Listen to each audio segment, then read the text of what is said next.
Most dividend investors are doing it completely wrong, and by most dividend investors, I truly mean myself even. In the early days when starting out building your long-term portfolio, there's so much information, so many stocks and ETFs to choose from, it's so hard to know where to start. Now this right here is my long-term dividend growth portfolio, which I've been building now for 7 or 8 years.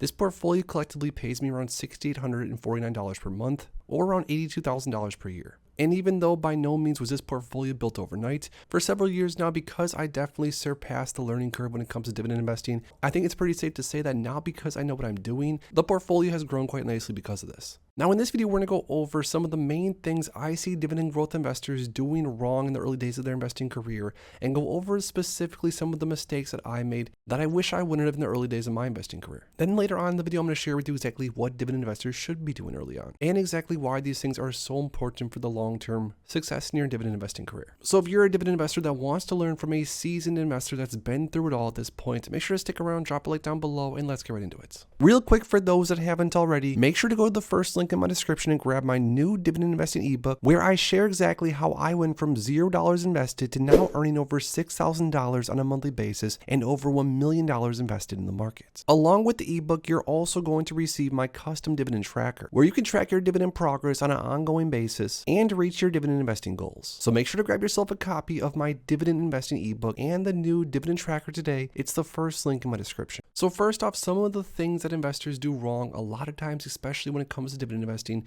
they chase different stocks or ETFs that are offering massive high yields. And I think we can all admit that we've done this, especially in the early days of investing.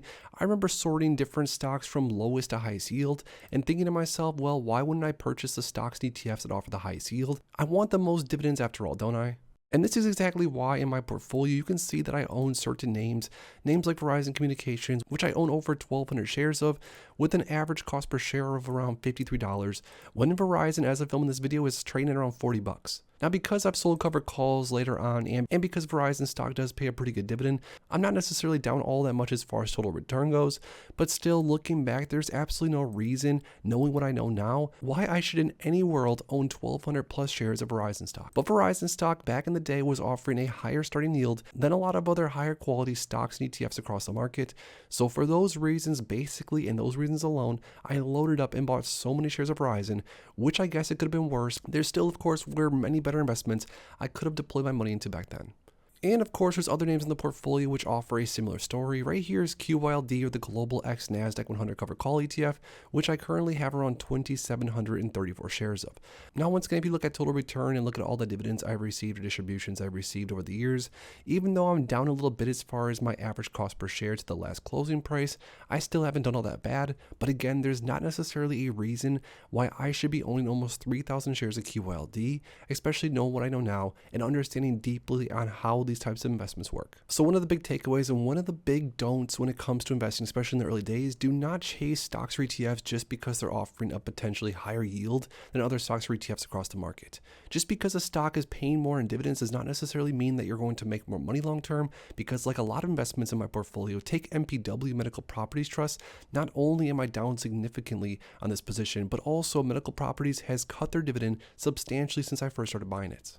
Now again, luckily in my portfolio, there's more names in the portfolio that ended up being good investments than bad investments, which I guess at the end of the day is all we really want. But still, there's plenty of investments in this portfolio that still need to be sold off at some point, and I'm hopefully waiting for a good time to do so, and positions I wish I would have never touched with a 10-foot pole in the first place. Now that brings me into my next don't. This is probably the next most important one, at least if you ask me, in your early days of investing. As you can see in my portfolio, I have names like Apple stock, I have names like Realty Income, I have names like Ultra Group, Triple N REIT, JP Morgan, etc., etc. Now, although there's tons of good single stocks in my portfolio, I was lucky enough to sort of grab a bunch of good names in my early days of investing, as well as, of course, those odd bad names. I still think that 100% of the time, for newer dividend-focused investors, buying into high-quality dividend growth style ETFs early on is by far the best decision, especially when you don't really understand the stock market fully. Now, names like this right here, the Schwab US Dividend Equity ETF, or SCHD, currently I have around 649 shares of it across my portfolios, and this is a perfect name, a perfect example of an ETF that I really should have been buying in my early days of investing, instead of loading up on shares like Verizon stock or whatever else the case might be in my portfolio. And keep in mind, I have sold off a lot of losing positions also, so even though you're seeing sort of a polished version of my portfolio as of right now, the portfolio has not always been this way. But to go back to my point, there's absolutely no reason why newer investors should not be building a massive foundation of different positions like SCHD, like VYM, like the S&P 500, or other different super high quality dividend growth style ETFs that have the potential to grow over time and have a history of paying dividends and more dividends long term. Now, the way that I look at building a portfolio, it's sort of like building a house, building a foundation that's very strong, that's going to basically make it through any market conditions, any tornadoes, any hurricanes, or really however you want to think about it, building a foundation that's going to be stuck there forever, buy and hold forever positions. Once you build that foundation, if you want to decorate your house with different names like Verizon stock, names like Main Street Capital, Kinder Morgan, if you want to buy single stocks, whatever single stocks that is, across your portfolio after the fact, I have absolutely no problem with that. But building a portfolio with super high quality foundational positions, like I said, Vanguard index funds, etc. Building your portfolio in the early days, especially when you're going to be excited, especially when you're going to want to learn as much as you can, that is the time to do so. It's not the time to start stock picking. It's not the time to start trying to outperform the market.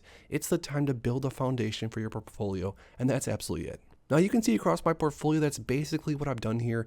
I do have some single stocks, like I said, that have performed very well. I of course have my 1,000 shares of Apple stock, which I bought at 118, which is definitely one of my prized possessions across the portfolio.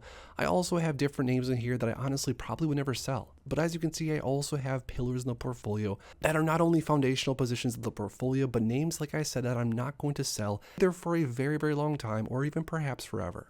Now, this is honestly a perfect way to go about building out your portfolio in the early days, because by time you build out your foundational positions in your portfolio, by that time you'll probably understand the stock market even that much better. So if at that point you want to do some single stock picking and put all your eggs in one basket, because again, when you're buying stocks versus ETFs, the diversification factor is very different. ETFs are a basket of stocks, sometimes hundreds of different stocks. When you're buying a single stock, if that single stock drops or gets cut in half, your portfolio is going to follow. So by diversifying into different stocks across your portfolio, but on top of that, diversifying into ETFs that are also diversified, that's going to not only be key in your portfolio's growth long term, but also in the early days of investing when you don't really understand all the ins and outs. Trust me, that's going to help your portfolio and you're going to thank yourself later. If I could do one thing and go back in time, which of course we can't, we can only learn from our mistakes, I would have built a portfolio with foundational ETFs like SCHD or like VU, etc. Just any of the high quality ETFs, doesn't really even matter which one. Any of the high quality dividend growth ETFs that have a history of growing over time, paying more dividends over time, and basically trading up into the right historically. If I could go back and just spend my first $50,000 or so in just those names, and then from there, do a little bit of stock picking, spend some money on Verizon, spend some money on Realty Income or Jepi, whatever the case might be. If I could go back and do that, that's exactly what I would have done in the early days. But instead I was single stock picking, spending tens of thousands of dollars, losing money long term, which is unfortunately the case for lots of new investors early on. But now, most importantly, I want to hear from you guys down below. What is one embarrassing stock or ETF that you bought a while back, maybe in the early days of your investing career? Drop the ticker symbol in the comments down below. If you enjoyed this video, make sure to please drop a like and subscribe for more future content like this. Thanks as always for stopping by, and if you are interested in investing, make sure to check out these recent videos I posted right here.